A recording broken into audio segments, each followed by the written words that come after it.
Hello, my name is David, and this video will be on the production and use of ethanol. But what is ethanol? Well, to put it simply, ethanol is an alcohol.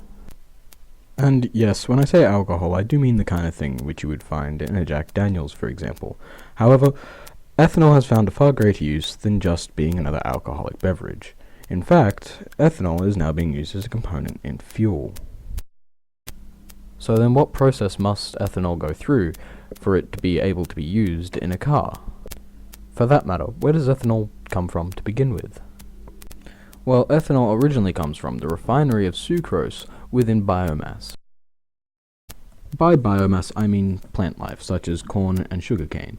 However, it's not only these two substances that we can extract sucrose from.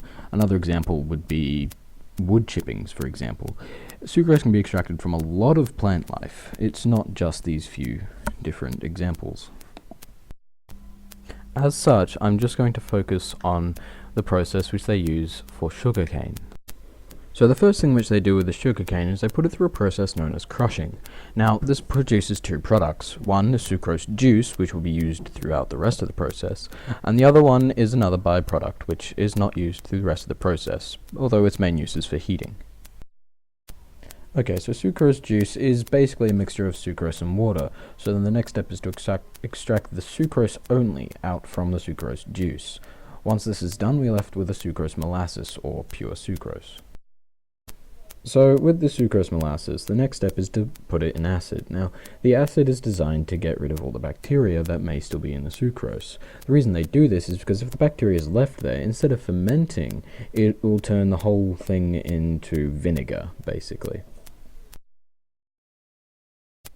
Speaking of fermentation, the next step is to put the sucrose into a fermentation chamber. There it is subjected to yeast and left for a couple of days for it to ferment. After the fermentation process is done, you are left with a concoction of about 10 to 14% ethanol.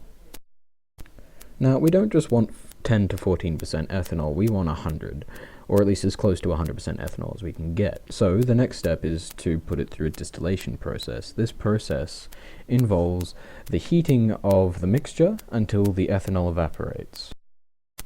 This vapor of ethanol is then siphoned off into another chamber. In this chamber it is then cooled, and once it is cooled you get your liquid form of ethanol. So although this liquid ethanol is far more pure than the 10 to 14% which it was before, it's not quite at 100%, considering it's at about 98% usually. So then the next step of the distillation process has to occur. So the next step is just to remove the rest of the water that is within the 98% ethanol. Now, there's a few ways to do this, and a lot of them are fairly simple, so I'm not really going to talk about that at all. Instead, I'm just going to move on. So the next step is to denature the ethanol, because at this point, it's not usable in a car. So what they do to denature it is they just put in about 5% fuel, or petroleum as it were. Now, once it's been denatured, it is then modified to be either E10 or E85. Now, E10 is just 10% ethanol, and the other one is 85% ethanol, respectively, and this is used in two different kinds of cars. E10 can, however, be used in any car that was manufactured after 1980.